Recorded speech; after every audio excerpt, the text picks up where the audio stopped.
सुंदर भाव प्रार्थना कड़ी नहीं वर्तमान आसंतो वाक्य समय आमर समय अधिका देरी करी डाकुची मु प्रभु जीशु नाम वाक्य परिवेशन करने निमंते आज मनोनीत रेवरेंड जिखरिया नाईक को आह्वान करे महाशय सम्मुख को आसबे अल्प समय समस्ते अनम्यूट करवा उच्च कर ताले देकी प्रभुंकर गौरव निमंते समस्ते स्वागत करवा। नमस्कार आसंतु आपनकर समय मोर प्रेज लॉर्ड प्रभु को मो धन्यवाद दिए से अपनार महान प्रेम द्वारा आज हम को प्रभात रे उठिबा निमंते सुयोग देइछन्ती ता सहित तांको एही सुप्रभात रे स्मरण करी तांको धन्यवाद देबा निमंते आमान को अवकाश देथिबा हेतु से सृष्टिकर्ता परमेश्वर को सर्वप्रथम मु अपना हृदय रो धन्यवाद जना करे ता साथे साथे मु धन्यवाद देबा निमंते चाहिबी आमानकर एही रियल मिनिस्ट्री रो फाउंडर हमर कर आज्ञा को जी कि मते प्रेम करी आपण मानक सम्मुख को आसीबा निमंते सुजोग देउ दो प्रभु वाक्यर सेवा करबा निमंते एवं तांकरी सेही पवित्र वाक्यर किछि समय आपण मानकु किछि कहिबा निमंते सुजोग देथिबा हेतु मु ताहाठारे मते धन्यवाद अटे ता सहित परिचालन कार्य रे थिबा मानकर परिचारिया ठारे मते मु बहुत धन्यवाद अटे प्रभु प्रिय लोक माने एही दिन मानकरे आमे माने जीशु ख्रीष्टंकर जन्म दिवस को पालन करने को जाउथिबा हेतु आमनकर हृदय रे आमनकर मन रे अनेक आग्रह अनेक उत्साह भरी अछि समस्ते क्लियरली सुनि पाउछन्ती कि मु कहबा ना हां सुनु क्लियर सुनु सुबुचे ठीक अछि धन्यवाद जते बेले डिसेंबर 1 आसी पहुंचे से समय ख्रिस्टियन भाई एवं भौणी मानकर हृदय रे ख्रिसमास प्रति प्रेम दुई गुण बढ़िबा को लागे ख्रिसमास जेबुली अति आडंबर सहित पालन करा जीव ए हेतु विभिन्न प्रकार आयोजन आमनकर ख्रिस्टियन भाई एवं भौणी माने करिथांती यदि सारा वर्ष घर असना ही थिबो घर लिपि नथिबे ताले डिसेंबर आसी पहुंचिला गले ख्रिसमास को अति भलरे सेलिब्रेट करिया पई घर को पेंटिंग करंती ता सहित नुआ ड्रेस मध्ये किनंती स्टार नहीं आसी छात ऊपर नहले चर्च स्टार को बांधंती घर को जेपरि आमे डेकोरेशन करि थाउ ठीक से प्रकार चर्च को मध्ये आमे क्रिसमस सेलिब्रेशन करिया पई चर्च को कलरिंग लाइट द्वारा लिचु माला द्वारा विभिन्न प्रकार विषय आमे बाजार आनी निजर घर को निज चर्च को आमे सजाई थाउ ता सहित आमे कीर्तन द्वारा संकीर्तन द्वारा आमे ख्रिसमस को धूमधाम रे पालन करिया निमंते चाहि थाउ ठीक सही प्रकार ए दिन मानकरे किछि वर्ष हेबो आमे देखि आसु अछु जे डिसेंबर 25 आसीबा पूर्वरु विभिन्न स्थान मानकरे प्री क्रिसमस सेलिब्रेशन करी आसीबार आमे विभिन्न स्थान रे देखिया को पाउ अछु तेबे मोर प्रभुंक प्रिय लोक माने ए समस्त विषय भलो अटे ए समस्त विषय एही उत्साह उत्कंठा आग्रह जीवन थिबा भलो विषय अटे किंतु मोहर एक प्रश्न अटे जीशुंकर जन्म दिवस को पालन करबा निमंते बा जीशुंक प्रति जो आग्रह ए जो डिसेंबर मासरे देखा जाओ अछि एही आग्रह एही उत्साह एहा आमानंकर जानुआरी मासरो आरंभ करी नवेम्बर मास पर्यंत देखा जाउची तो ना केवल डिसेंबर मासरे ही देखा जाउची जदि डिसेंबर मासरे ही जीशुंक प्रति आमानकर प्रेम आग्रह उत्साह बढ़ु अछि ताहेले विपद एहा को प्रकृत आध्यात्मिकता बोली कहा जीव नाही आमମାନଙ୍କର ବର୍ତ୍ତମାନ ସମୟରେ ଯେଉଁ ଆଗ୍ରହ ଅଛି ଯୀଶୁଙ୍କ ପ୍ରତି, ଏହି ଆଗ୍ରହ ଆମମାନଙ୍କର ସାରା ଜୀବନ ପ୍ରଭୁ ଆମଠାରେ ଦେଖିବା ନିମନ୍ତେ ଚାହାନ୍ତି। ଏହି ଆଗ୍ରହ, ଏହି ଉତ୍ସାହ, ଏହି ଲାଳସା ଜାନୁଆରୀ ମାସରୁ ଆରମ୍ଭ କରି ଡିସେମ୍ବର ପର୍ଯ୍ୟନ୍ତ ଆମେ ଜୀବନରେ ରହିବା ଦରକାର, ଦେଖାଯିବା ଦରକାର। ଆଜିର ସମୟରେ ଗୋଟେ ବହୁତ ବଡ଼ ବିପଦ ଏହା ଅଟେ ଯେ ଆମମାନଙ୍କର ଖ୍ରୀଷ୍ଟିଆନ ଭାଇ ଭଉଣୀ ମାନେ ଟ୍ରାଡିସନାଲ ହେଇଗଲେଣି, ପାରମ୍ପରିକ ଖ୍ରୀଷ୍ଟିଆନ ହୋଇଗଲେଣି। ଖ୍ରୀଷ୍ଟମାସ ସମୟରେ କେବଳ ଖ୍ରୀଷ୍ଟମାସ ଉପରେ ହିଁ ସୁସମାଚାର ପ୍ରଚାର କରାଯାଉଅଛି। ଗୁଡ୍ ଫ୍ରାଇଡେ ସମୟରେ କେବଳ ଗୁଡ୍ ଫ୍ରାଇଡେ ଉପରେ ହିଁ ସୁସମାଚାର ପ୍ରଚାର କରାଯାଉଅଛି। ରେଜରେକ୍ସନ ସଣ୍ଡେରେ କେବଳ ରେଜରେକ୍ସନ ସଣ୍ଡେ ଉପରେ ହିଁ ସୁସମାଚାର ପ୍ରଚାର କରାଯାଉଅଛି। ଏହି ସମସ୍ତ ପର୍ବପର୍ବାଣୀ ଆମ୍ଭମାନଙ୍କର ଆଧ୍ୟାତ୍ମିକ ଜୀବନକୁ ସୀମିତ କରି ନ ରଖୁ, ଏହି ସମସ୍ତ ବନ୍ଧନ ମଧ୍ୟରେ ଆମେ ଆବଦ୍ଧ ହୋଇ ନ ରହୁ, ଏତିକିରେ ଆମେ ଆପଣାକୁ ସୀମିତ ନ କରୁ। ଯୀଶୁଙ୍କର ଜନ୍ମ ଦିବସକୁ ସ୍ମରଣ କରି ତାହାଙ୍କୁ ଧନ୍ୟବାଦ ଦେବା, ପାଳନ କରିବା ଭଲ ବିଷୟ ଅଟେ। କିନ୍ତୁ ବାଇବେଲର କୌଣସି ସ୍ଥାନରେ ଲେଖାଯାଏ ନାହିଁ ଯାହା ଆମେ ଜାଣୁ ଯେ ଯୀଶୁ କହିଅଛନ୍ତି ଯେ ମୋହର ଜନ୍ମ ଦିବସକୁ ପାଳନ କର। ନା, ଯୀଶୁ ଏ ବିଷୟ କୌଣସି ପୁସ୍ତକରେ, 4 ସୁସମାଚାର ଆମେ ଏହି ବିଷୟ ଦେଖିବାକୁ ପାଇପାରିବା ନାହିଁ। କିନ୍ତୁ ଯେଉଁ ସମୟରେ ପ୍ରଭୁ ଯୀଶୁ ଖ୍ରୀଷ୍ଟ ଆପଣା ଶିଷ୍ୟମାନଙ୍କ ସହିତ ଶେଷ ସହଭାଗିତା କଲେ, ଯେଉଁ ସମୟରେ ଯୀଶୁ ସେମାନଙ୍କୁ ରୋଟି ଏବଂ ଦ୍ରାକ୍ଷାରସ ବିଷୟରେ ସେମାନଙ୍କୁ ଜଣାଇଲେ, ସେହି ସମୟରେ କହିଲେ ଯେ ମତେ ସ୍ମରଣ କରିବା ନିମନ୍ତେ ତୁମେ ଏହା କର। ଜନ୍ମ ଦିବସକୁ ପାଳନ କରିବା ନିମନ୍ତେ ମୋର ଜନ୍ମ ଦିବସକୁ ସ୍ମରଣ କର ବୋଲି ପ୍ରଭୁ ଯୀଶୁ ଖ୍ରୀଷ୍ଟ କହନ୍ତି ନାହିଁ, କିନ୍ତୁ ମୋହର ବଳିଦାନକୁ, ମୋର କୃଷିୟ ବଳିଦାନ ଯୋ ଦ୍ୱାରା ମାନବ ଜାତିର ପରିତ୍ରାଣ ହୁଏ, ଯୋ ଦ୍ୱାରା ମାନବର ଉଦ୍ଧାର ହୁଏ, ଯୋ ଦ୍ୱାରା ମାନବ ରକ୍ଷା ପାଏ,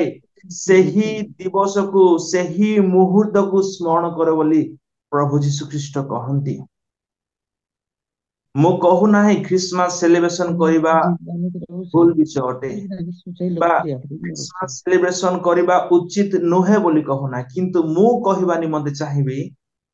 ଆମେ ଏହି ବିଷୟ ପ୍ରତି ଅଧିକ ଆମେ ଗୁରୁତ୍ୱ ଦେଇ ଅନ୍ୟ ସମସ୍ତ ବିଷୟକୁ ଆମେ ଭୁଲି ନ ଯାଉ। ଆମେ ପାରମ୍ପରିକ ଖ୍ରୀଷ୍ଟିଆନ ନ ହଉ, ଆମେ କୌଣସି ପ୍ରକାର ଏହି ସମସ୍ତ ପରମ୍ପରାରେ ଆମେ ଆବଦ୍ଧ ହୋଇ ନ ରହୁ। ଆମେ ଆଧ୍ୟାତ୍ମିକ ଖ୍ରୀଷ୍ଟିଆନ ହଉ, ତଦ୍ୱାରା ପ୍ରଭୁ ଆମମାନଙ୍କୁ ଗ୍ରହଣ କରିବେ। ପରମ୍ପରା, ରୀତିନୀତି, ଧର୍ମ କର୍ମ ଏହି ସମସ୍ତ ବିଷୟ ମାନେ କରି ପ୍ରଭୁଙ୍କର ଆମେ ପ୍ରିୟ ପାତ୍ର ହେଇପାରିବା ନାହିଁ। ତେବେ ମୋର ପ୍ରଭୁଙ୍କ ପ୍ରିୟ ଲୋକମାନେ, ମୁଁ ଆପଣମାନଙ୍କୁ କହିବା ନିମନ୍ତେ ଚାହିଁବି, ଏହି ଦିନ ମାନଙ୍କରେ ଡିସେମ୍ବର 25 ତାରିଖରେ ଯୀଶୁଙ୍କର ଜନ୍ମ ଦିବସକୁ ସ୍ମରଣ କରାଯାଏ, ପାଳନ କରାଯାଏ। ଏହି ଡିସେମ୍ବର ମାସରେ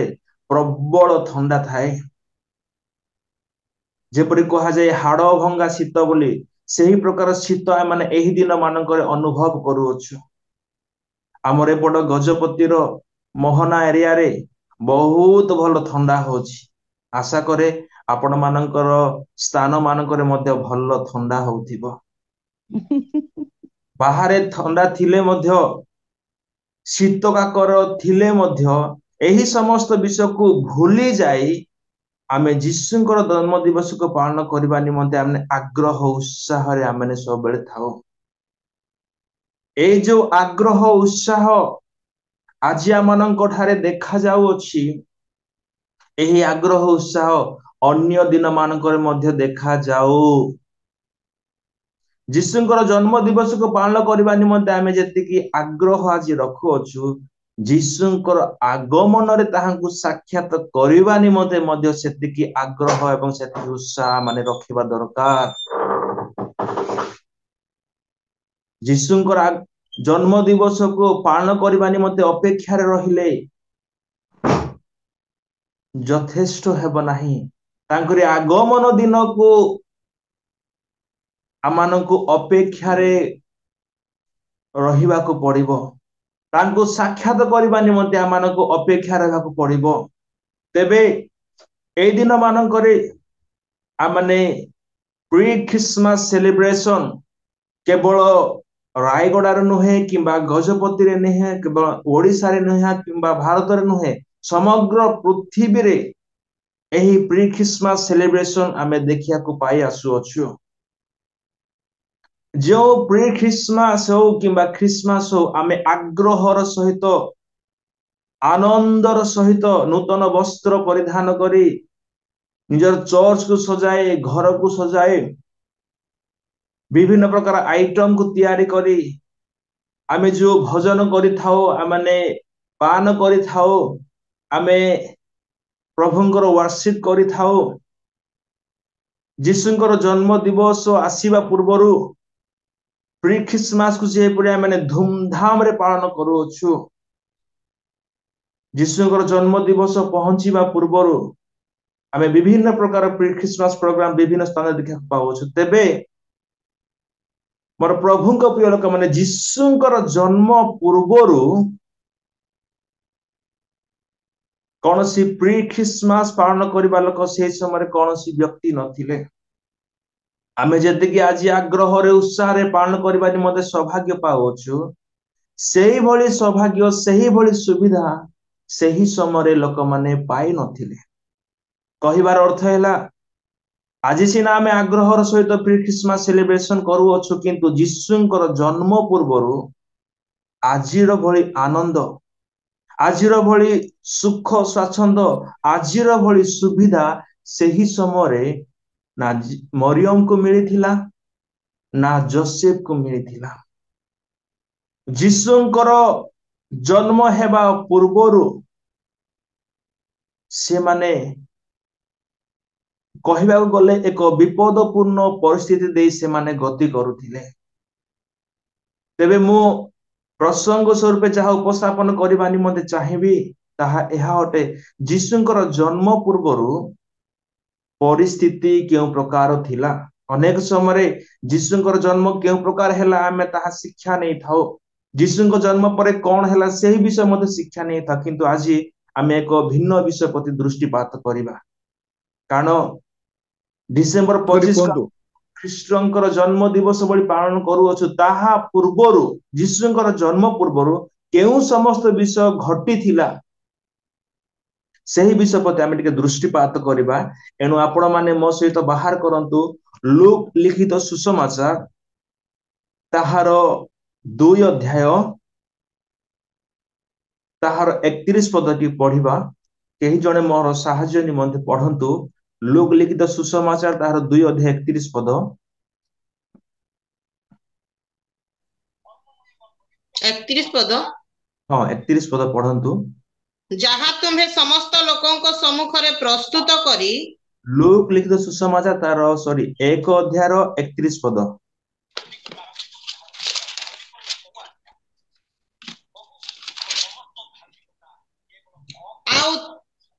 ଆଉ ଦେଖ,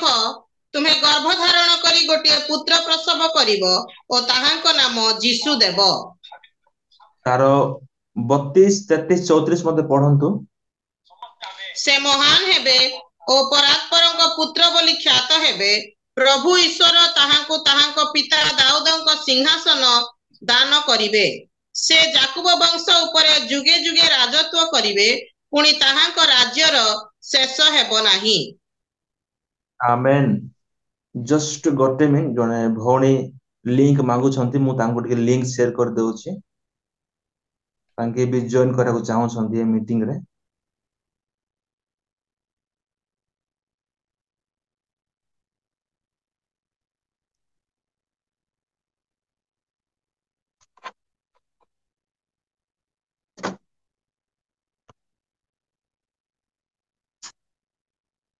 एठारे लुक से लिखते आओ देख तुम्बे गर्भधारण करी गोटे पुत्र प्रसव करिबो ओ ताहांक नाम जीशु देव। एही संभाषण एही वार्ता गाब्रिएल दूत मरियम को गृह को जाई एही विषय जनाउछंती। जेतेबेले एही विषय गाब्रिएल दूत मरियम को जनांती सही समय आमे ताहार 34 पदरे आमे पढ़ी जानिया को पाइलु जे सेठारे मरियम एक प्रश्न करंती से दूतन को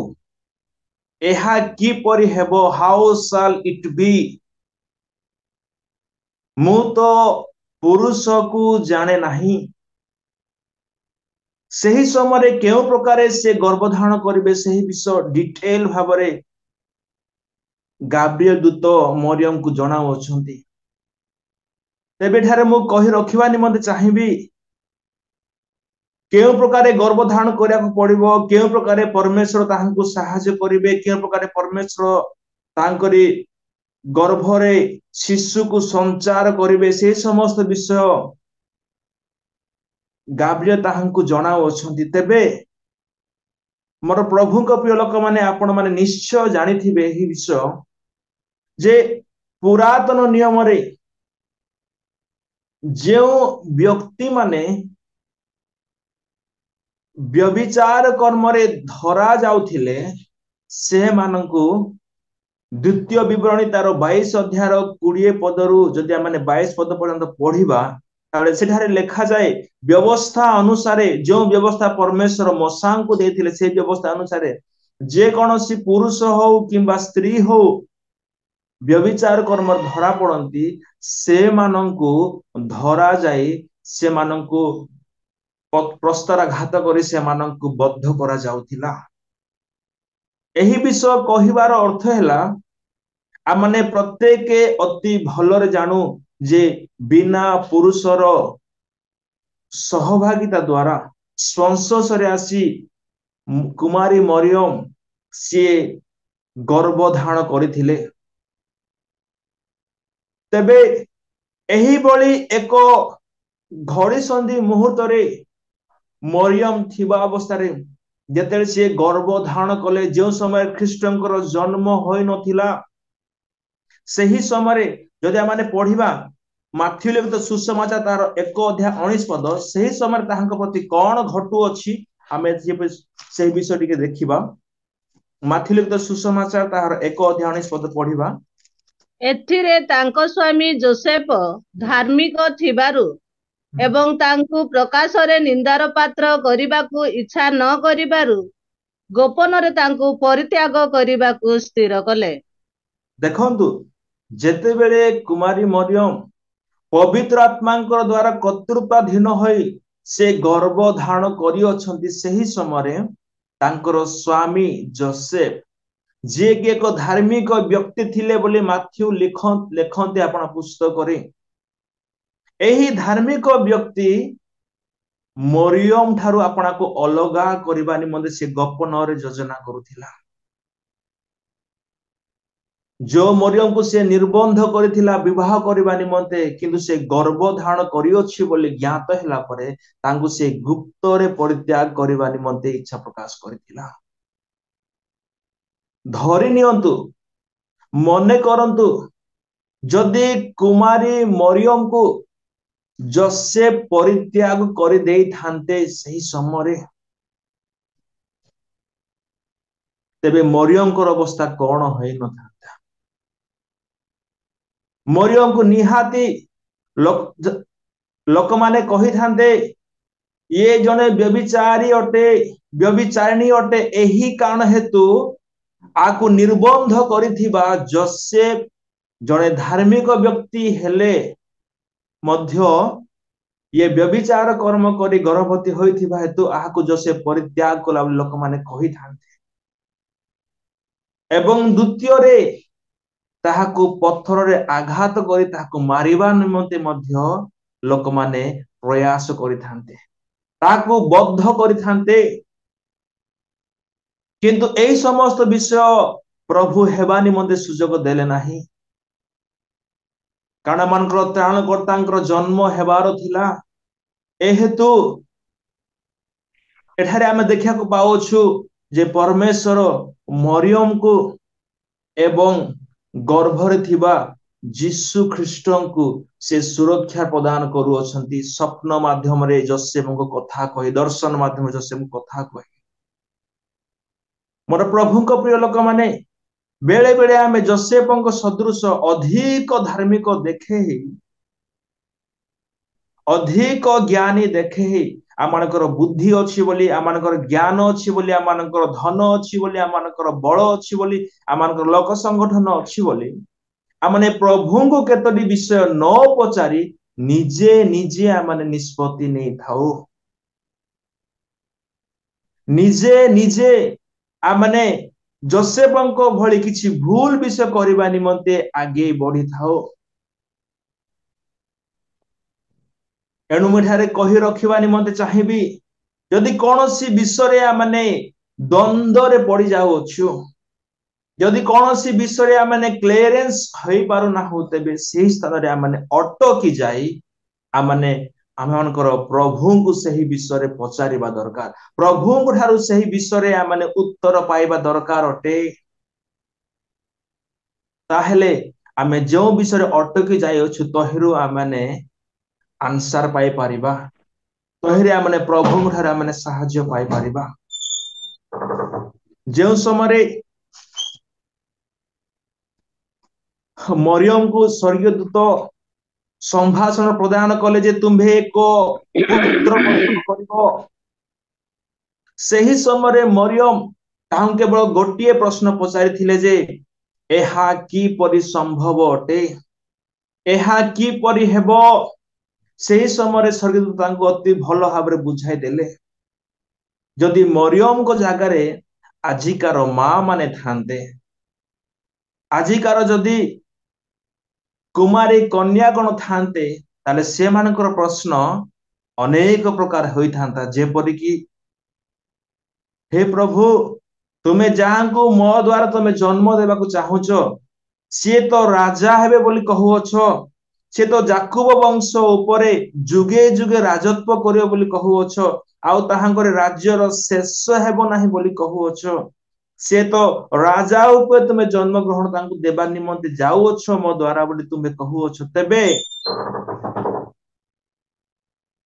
यहांकर जन्म हेबा निमंते मते केउ प्रकार फैसिलिटी तमे देबो मते गोटे भलो पैलेस देबो ना राज दरबार से समय मरियम कहि पारि थांते जदि तुमे मो द्वारा एक पुत्र जात करैबा निमंते चाहूअछ केउ माने राजा मान को जन्म दियंती रानी माने ही राजपुत्र मान को जन्म देई थांती मते एक राज दरबार दियो मते एक भलो घर दियो आ कोनोसी समस्या नथिबो मोर पुत्र को मते लोक माने बद्ध न करिबे से भली परिस्थिति रे मते नै तुमे रखो बोली से दिन कुमारी मरियम प्रभु को ठारे से निवेदन करि पारि थांते किंतु प्रभु को नाम धन्य हो मरियम एही समस्त विषय लड़िले नाही से जानिबा को पाइले से बुझिबा को पाइले से हा भल्लोरे ज्ञात होइथिले कि जे जदि बा विपद ताहांकर मस्तक उपरे अछि जोसेफ निजर हाथ धुई देबा को चाहिला पिलातो भली जोसेफ भाबिला कि जे मो से छुआर बापा हे पारिबे नाही से समस्या मो मुंडरे नेबे नाही से टेंशन मते दरकार नाही बोली जोसेफ एपड गुप्त रे से प्लानिंग करथिला मरियम को परित्याग करबा निमंते एही भली परिस्थिति रे मरियम एकाकी प्रभु ठारे सळ भाबरे विश्वास करी भरोसा करी विपद अवस्था रे थिले मध्य समस्या रे अवस्था रे थिले मध्य से प्रभु ठारे भरोसा रखिला प्रभु जे ताहांको सुरक्षा देबे प्रभु जेबे कहिओछंती मो प्रति तेबे ताहा सफल करिवे एही विषय मरियम संपूर्ण भाबरे बद्ध प्राप्त हैला विपद थिले मध्य स्वामी छाड़ी देबार सुजोग थिले मध्य लोक माने व्यभिचार स्त्री बोली पत्थर टेका मारी हत्या करिवार सुजोग थिले मध्य मरियम एक बोल्ड मूव सिनेउ अछि एक दृढ़ निष्पत्ति नहीं एकाकी से ठिया होछि पवित्र आत्मा साहाय्य द्वारा जीशु को जन्म देवा निमंते आपणार जीवन को मध्य मरियम बाजी रे लगाई थिला एही परे कहिले मध्य कोनोसी भूल हेबो नाही मोर प्रभु को प्रिय कारण मृत्यु भय मरियम को प्रति थिला तथापि से ख्रीष्ट को जन्म देवा निमंते जगतर परित्राण कर्ता को जन्म देवा निमंते जगतर उद्धार कर्ता को जन्म देवा निमंते आपणार प्रभु को उद्धार जन्म देवा निमंते से अपना जीवन को मध्य जलांजलि भाव समर्पण करने निमंते से प्रस्तुत थिला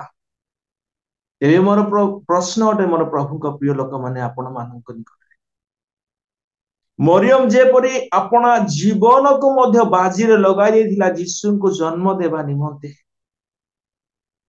आज ठीक सही प्रकार लोक मानकर हृदय रे यीशु को जन्म देवा निमंते आमे की सही प्रकार मरियम को भली आमे कमिटेड अटू आमे की सही प्रकार डेडिकेटेड अटू आमे की लोक माने परित्राण पांतु बोली विजातीय लोक माने प्रभु को ग्रहण करंतु से मानकर हृदय रे यीशु जन्म नियंतु बोली से मानकर परित्राण निमंते से मानकर जीवन रे यीशु देखा जांतु बोली से मानकर हृदय रे यीशु जन्म नियंतु बोली आज माने केते कष्ट उठाइबा निमंते केते भार उठाइबा निमंते केते परिश्रम करबा निमंते आज माने तत्पर अटू केवल क्रिसमस सेलिब्रेशन कले थिरे यथेष्ट नाही अन्य मानकर हृदय रे यीशु को जात कराइबा निमंते आमानंकु परिश्रम करियाको पड़िबो मरियम जेपरि एक दृढ़ निष्पत्ति ने आगको बढ़िले प्रतिकूल परिस्थिति थिले मध्य समस्या चतुर्पार्श्वर घेरी थिले मध्य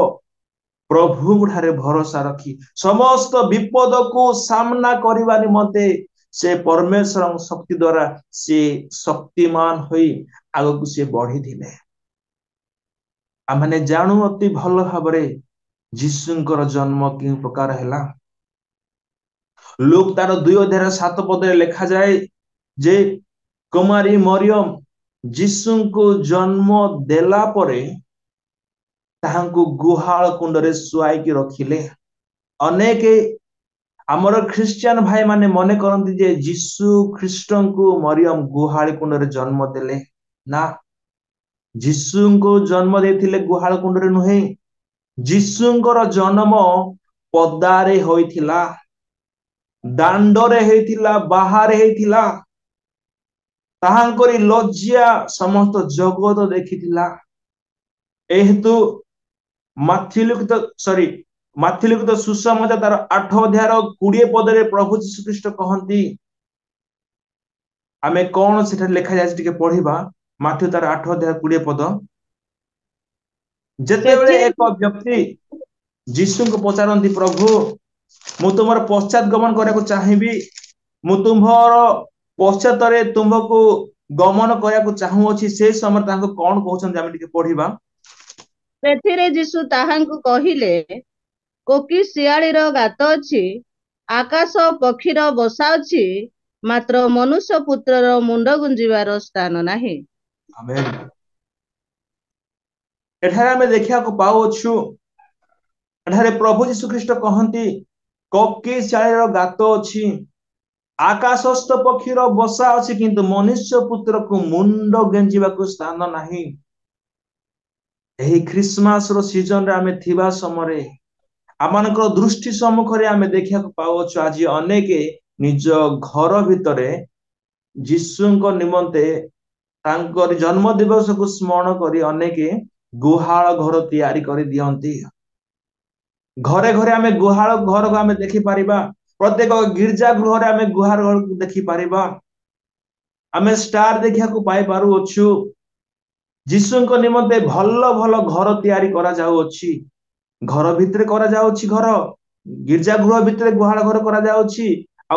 रास्ता मानकर मध्ये गुहाळी घर करा जाउ अछि आजिया मानकर प्रभु आ गुहाळ घर रहबा निमंते चाहंती सी आमानकर हृदय रहबा को चाहंती से प्रत्येकଙ୍କର हृदय से रहिबा निमंते चाहंती यदि ताहांक निमंते आमे आपन हृदय को सफा न करू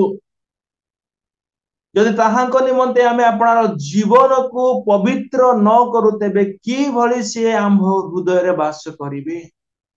जदि बा से आमान हृदय रे वास करि अछन तेबे अन्य मान हृदय रे वास कराइबार कि कर्तव्य आंभ मानकर नाही आज जेपरी आम देखा पाओछु प्रकाशित तार 3 अध्याय 20 पद आम देखा से एक मंडली से माने प्रभु जीशु ख्रीष्ट को से माने बाहर रखिथिले लाउदिकिया मंडली लोक माने जीशु ख्रीष्ट को अपना गृह भीतर को प्रवेश करने निमंते देउ नथिले एनु से कहंती देखो आंबे द्वार निकट रे ठिया होय आघात करूछु जदि के आंबर स्वर सुनी द्वार फिटाई देबो ताहेले आंबे प्रवेश करी ताहा निकट को जीवु पुणी आंबे ताहा सहित भजन करिबु ओ से आंभ सहित भजन करिबो प्रभु जीशु ख्रीष्ट एठारे द्वार निकट ठिया से आघात करूछि he is knocking the door let someone hear the voice of the Lord and open प्रभु कर स्वर आज आम अनेक व्यक्ति माने सुनी मध्य अशुना अवस्था रे अछंती अनेक सुनिबा निमंते चाहंती नाही प्रभु कोन चाहिले द्वार को भांगी गेड़ा को भांगी दे कबाड़ को भांगी दे जबरदस्त रे से कोन घर भीतर प्रवेश करे से साक्षात करि पारंते नाही से करि पारंती जेबे तांको कोनोसी कबाट ही आबद्ध करि रखी पारे नाही आमे जानू जीशुंकर पुनरुत्थान परे द्वार बंद करी शिष्य माने भय रे तांकर उपासना करूथिबा समय से द्वार देई से प्रवेश करिथिले तांको केउ कबाट तांको बंद करी रखी पारिबो तांको केउ समस्या तांको बंद करी रखी पारिबो मोर प्रभु को प्रिय लोक माने से कबाट भांगी गेड़ा को भांगी दे से गृह भीतर प्रवेश करिबा परमेश्वर नुहंती से जबरदस्त परमेश्वर नुहंती से काहा को बाध्य करंती ना काहारी हृदय को जीवा निमंते काहारी जीवन को जीवा निमंते से बाध्य करंती नाही किंतु जेबे आय माने मरियम को भली आमे सो इच्छा रे सरल भाव रे विश्वास सहित आमे ताहांको ग्रहण करिबा तेबे से आमानकर हृदय रे एफिसियो तार 5 अध्याय 17 पद अनुसार आमानकर हृदय रे से जन्म ग्रहण करिबा निमंते से इच्छा प्रकाश करिबे से काहा को बाध्य करे परमेश्वर नहुंती परमेश्वर अनेकों को वार्निंग प्रदान करंती अनेकों को सचेतन करांती अनेकों को विपदर रक्षा करबा निमंते विभिन्न प्रकार सतर्कतार बाणी प्रदान करंती किंतु काहा को से बाध्य करंती नाही आमे एफिसियो तार 5 अध्याय 17 पद टिके पढिबा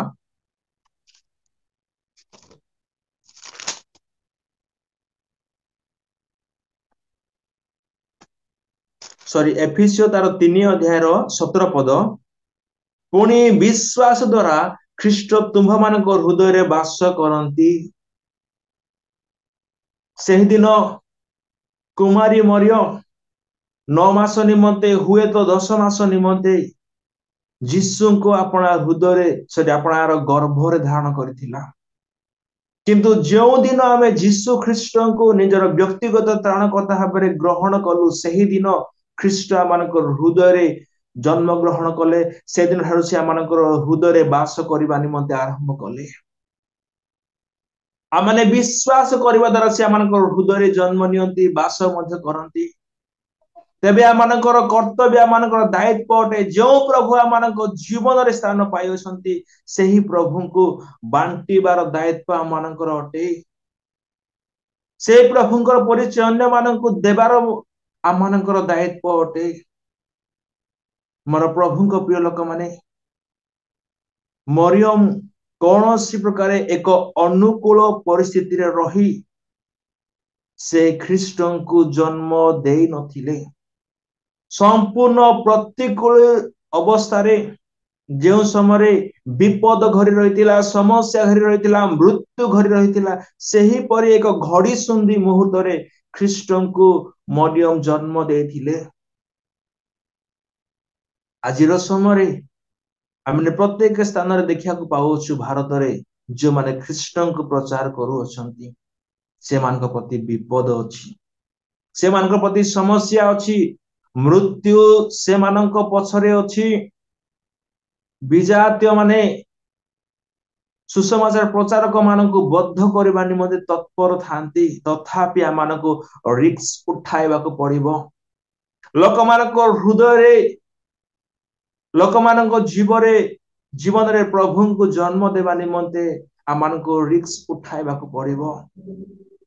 आमे जे प्रकार आज हाय रे आराम रे यीशुंकर जन्मदिन आनंदर सहित पालन करूछु जदि बा मरियम परमेश्वर प्रशंसा कले स्तुतिवाद थिले तथापि से समस्या घेर भितर रही से प्रशंसा करथिले तांको धन्यवाद जनाइथिले आमे समस्या रे थिले मध्य मरियम को भली ताहांकरी प्रशंसा करिबा दरकार ताहांको ठारे भरोसा रखिबा दरकार ताहांको आमे धन्यवाद देबा दरकार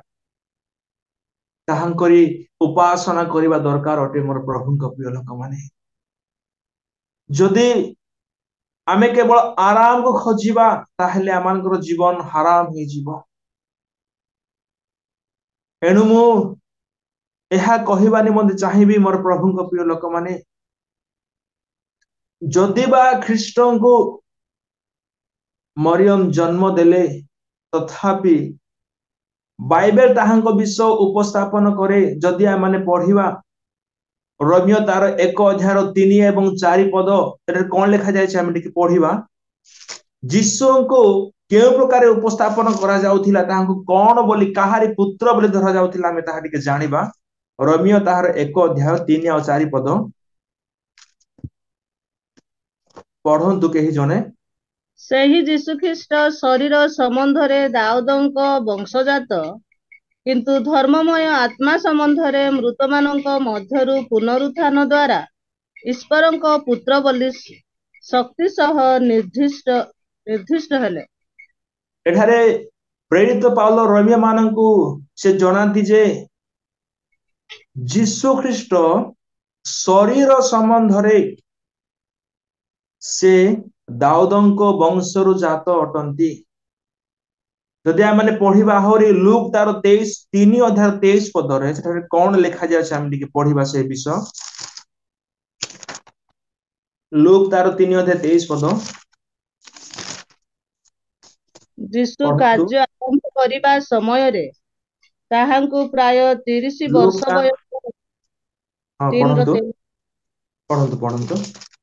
କାର୍ଯ୍ୟ ଆରମ୍ଭ କରିବା ସମୟରେ ତାହାଙ୍କୁ ପ୍ରାୟ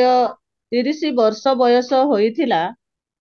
ଲୋକମାନଙ୍କ ଧାରଣା ଅନୁସାରେ ସେ ଯୋସେଫଙ୍କ ପୁତ୍ର ଯୋସେଫ ଏଲିୟଙ୍କ ପୁତ୍ର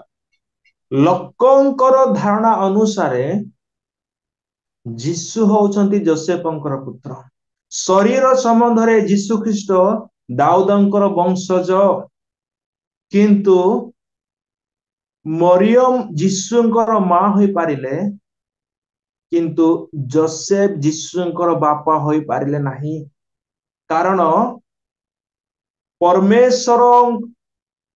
कर कर्तृत्वाधीन होई मरियम गर्भधारण करथिले एहेतु जीशुंकर पिता अटंती परमेश्वर जीशुंकर बापा अटंती परमेश्वर जोसेफ नुहंती मोर प्रभुଙ୍କ प्रिय लोक माने शेषर मु एहा कहि रखिया निमंते चाहिबी मरियम आपणार जीवन को मध्य बाजी रे लगाई थिला यीशु को जन्म देवा निमंते आज आमे सही प्रकार हो जो माने यीशु को प्रचार करंती से मानक प्रति विपद थाए तथापि आ मानक आग को बढ़िबा पड़िबो आ एक भयंकर विषय मु आपण मानकु पढ़ाइबा निमंते चाहिबी एनु आपण माने बाहर करते समय ଜହନ ଲିଖିତ ସୁସମାଚାର ଯୀଶୁଙ୍କୁ ଶାସ୍ତ୍ରୀ ଏବଂ ଫାରୁସୀ ମାନେ କେଉଁ ପ୍ରକାର ମନେ କରୁଥିଲେ, ତାହାଙ୍କୁ କେଉଁ ପ୍ରକାର ଡାକୁଥିଲେ, ସେହି ବିଷୟ ଆମେ ଟିକେ ପଢିବା। ଜହନ ତାର 8 ଅଧ୍ୟାୟ 41 ପଦ। ତାହାଙ୍କୁ କାହାରି ପୁତ୍ର ବୋଲି ସେମାନେ ସମ୍ବୋଧନ କରୁଥିଲେ ଶାସ୍ତ୍ରୀ ଫାରୁସୀ ମାନେ, ସେ ବିଷୟରେ ଲେଖାଯାଇଅଛି। ତୁମ୍ଭେମାନେ ତୁମ୍ଭମାନଙ୍କ ପିତାର କର୍ମ ସବୁ କରୁଅଛ। ସେମାନେ ତାହାଙ୍କୁ କହିଲେ, ଆମ୍ଭେମାନେ ବ୍ୟଭିଚାରରୁ ଜାତ ହୋଇନାହୁଁ, ଆମ୍ଭମାନଙ୍କର ଏକମାତ୍ର ପିତା ସେ ଈଶ୍ୱର। ଏଠାରେ ପ୍ରଭୁ ଯୀଶୁ ଖ୍ରୀଷ୍ଟ ଶାସ୍ତ୍ରୀ ଆଉ ଫାରୁସୀ ମାନଙ୍କୁ କହୁଅଛନ୍ତି, ଏଇ ଶାସ୍ତ୍ରୀ ଆଉ ଫାରୁସୀ ମାନେ କହୁଥିଲେ ଯେ ଅବ୍ରାହମ ଆମମାନଙ୍କର ପିତା ଅଟନ୍ତି, କିନ୍ତୁ ଏମାନେ ଅବ୍ରାହମଙ୍କର କର୍ମ କରୁନଥିଲେ।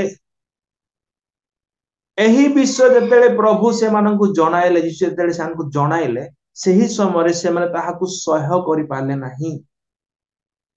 କାରଣ ତୁମେମାନେ ଅବ୍ରାହମଙ୍କ କର୍ମ କରୁନାହଁ, ଏହେତୁ ତୁମେ ଅବ୍ରାହମଙ୍କର ସନ୍ତାନ ନୁହଁ, କିନ୍ତୁ ତାର 8 ଅଧ୍ୟାୟ 40 ପଦ ଅନୁସାରେ ତୁମ୍ଭେମାନେ ଶୟତାନର ସନ୍ତାନ ବୋଲି ପ୍ରଭୁ ଯୀଶୁ ଖ୍ରୀଷ୍ଟ ଶାସ୍ତ୍ରୀ ଆଉ ଫାରୁସୀ ମାନଙ୍କୁ କହିଲେ। ଏହିପରି ସମୟରେ ଏଇ 41 ପଦରେ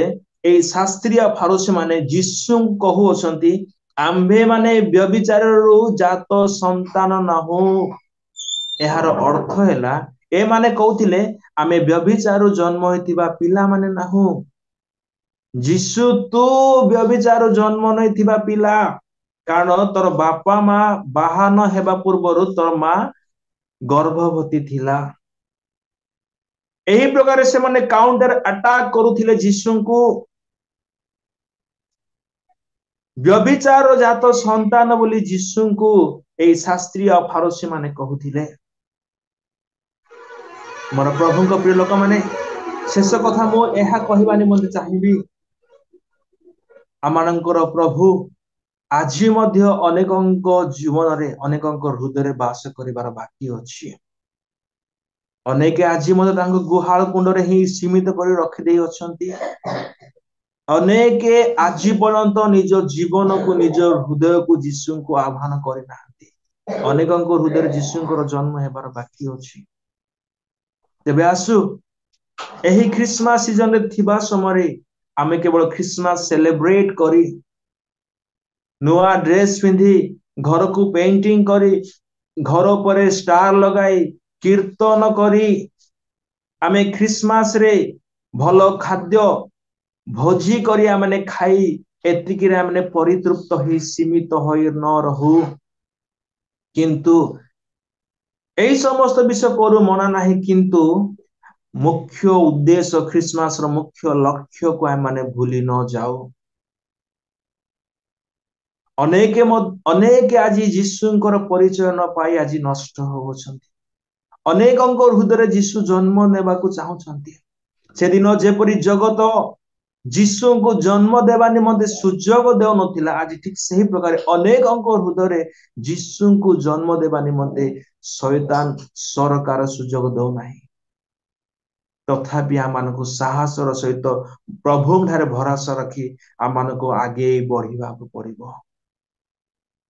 ତଦ୍ୱାରା ଅନେକଙ୍କ ଜୀବନରେ ପ୍ରଭୁ ଜନ୍ମ ନେବା ନିମନ୍ତେ,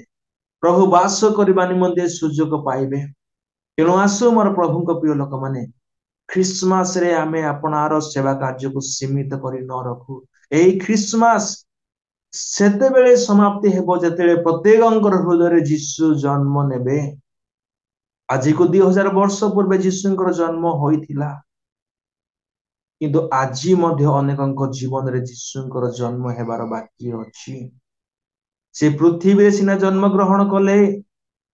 କିନ୍ତୁ ଅନେକଙ୍କ ଜୀବନରେ ଆଜି ମଧ୍ୟ ଜନ୍ମ ହେବାର ବାକି ଅଛି। ଅନେକଙ୍କର ହୃଦୟରେ ଆଜି ମଧ୍ୟ ଜନ୍ମ ହେବାର ବାକି ଅଛି। ଏଣୁ ଆମେ ଆପଣଙ୍କ ଦାୟିତ୍ୱକୁ ଆମେ ଭୁଲି ନ ଯାଉ, ଆମେ ନିଜର କର୍ତ୍ତବ୍ୟକୁ ଆମେ ଭୁଲି ନ ଯାଉ। ଯୀଶୁଙ୍କୁ ଭରସା କରି ସମସ୍ତ ସମସ୍ୟାରେ ମଧ୍ୟ ଯୀଶୁଙ୍କ ବିଷୟ ଆମେ ଲୋକମାନଙ୍କୁ ଜଣାଉ। ଆମେ ନିଜର କର୍ତ୍ତବ୍ୟ ଆମେ କରୁ ବିଶ୍ୱସ୍ତର ସହିତ,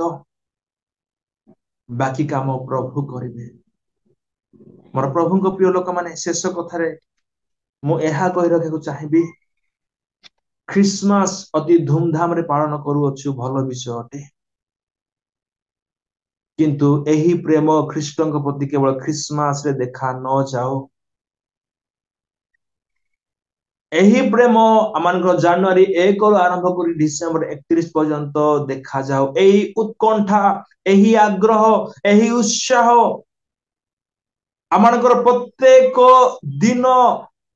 ପ୍ରତ୍ୟେକ ମୁହୂର୍ତ୍ତରେ ଦେଖାଯାଉ। ତାହେଲେ ଯୀଶୁଙ୍କର ଉଦ୍ଦେଶ୍ୟ, ତାଙ୍କରି ଜନ୍ମିବାର ଉଦ୍ଦେଶ୍ୟ, ସ୍वर्ଗ ପରିତ୍ୟାଗ କରିବାର ଉଦ୍ଦେଶ୍ୟକୁ ଆମେ ସଫଳ କରିପାରିବା। ଏଣୁ ଆସୁ ମୋର ପ୍ରଭୁଙ୍କ ପ୍ରିୟ ଲୋକମାନେ, ପ୍ରଭୁଙ୍କର ଉଦ୍ଦେଶ୍ୟକୁ ସଫଳ କରିବା ନିମନ୍ତେ ସମସ୍ତ କଷ୍ଟକୁ ମଧ୍ୟ ସହ୍ୟ କରି ଆମେ ଆଗେଇ ବଢୁ। ଯେଉଁ ପରମେଶ୍ୱର ସେଦିନ ମରିୟମକୁ ସୁରକ୍ଷା ପ୍ରଦାନ କଲେ, ଶକ୍ତି ପ୍ରଦାନ କଲେ, ସାହାଯ୍ୟ ପ୍ରଦାନ କଲେ, ସେହି ପରମେଶ୍ୱର ଆମ୍ଭମାନଙ୍କୁ ମଧ୍ୟ ସୁରକ୍ଷା ଏବଂ ସାହାଯ୍ୟ ପ୍ରଦାନ କରିବେ। ତେଣୁ ପ୍ରଭୁଠାରେ ଭରସା ରଖି এই ଦିନ ମାନଙ୍କରେ ଆମେ ପ୍ରଭୁଙ୍କର ଅଧିକରୁ ଅଧିକ ନିକଟବର୍ତ୍ତୀ ହଉ। ପ୍ରଭୁ ଆଜିର ଏହି ସଂକ୍ଷିପ୍ତ ଶିକ୍ଷା ଦ୍ୱାରା ଆମ ପ୍ରତ୍ୟେକଙ୍କୁ ଆଶୀର୍ବାଦ କରନ୍ତୁ। ଧନ୍ୟବାଦ। ହାଲେଲୁୟା, ପ୍ରେଜ୍ ଦ ଲର୍ଡ। ପ୍ରଭୁଙ୍କର ମହତ୍ ନାମକୁ ଧନ୍ୟବାଦ ଦେବା ସଙ୍ଗେ ସଙ୍ଗେ ଦାସ ବିଶେଷ ଧନ୍ୟବାଦ ଦିଏ ଯେ ସେ ସମ୍ମୁଖକୁ ଆସି ଅତି ସୁନ୍ଦର ଭାବେ ତିନୋଟି ବିଷୟ, ଯେ ମରିୟମଙ୍କ ବିଷୟ କହିଲେ, ଯୋସେଫଙ୍କର ଯୀଶୁଙ୍କ ବିଷୟ ମଧ୍ୟ ଅତି ସୁନ୍ଦର ଭାବେ ବ୍ୟାଖ୍ୟା କରିଛନ୍ତି। ତାଙ୍କର ଶିକ୍ଷାରେ ପ୍ରାକ୍ଟିକାଲ ଥିଲା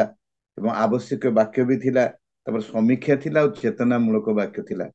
ପ୍ରଭୁ ତାଙ୍କୁ ବିଶେଷ ତାଙ୍କ ସେବା କାର୍ଯ୍ୟରେ ଆଶୀର୍ବାଦ କରନ୍ତୁ। ସେ ଏ ପ୍ରକାର ସେ ସମ୍ମୁଖକୁ ଆସନ୍ତୁ। ଏଇଟା ବୋଧେ ପ୍ରଥମ ଥର ଆମର ରିଏଲ ମିନିଷ୍ଟ୍ରିକୁ ଆସିଛନ୍ତି, ଆଉ ଅତି ସୁନ୍ଦର ଭାବେ ସେ ଆଜି ଆମମାନଙ୍କୁ ପ୍ରକାଶ କରିଥିବାରୁ ଆଉ ତାଙ୍କ ଜୀବନ୍ତ ବାକ୍ୟ ଆମମାନଙ୍କ ସମ୍ମୁଖରେ ରଖିଥିବାରୁ ପ୍ରଭୁ ତାଙ୍କୁ ଆଶୀର୍ବାଦ କରନ୍ତୁ, ତାଙ୍କ ସେବା କାର୍ଯ୍ୟକୁ ଆଶୀର୍ବାଦ କରନ୍ତୁ।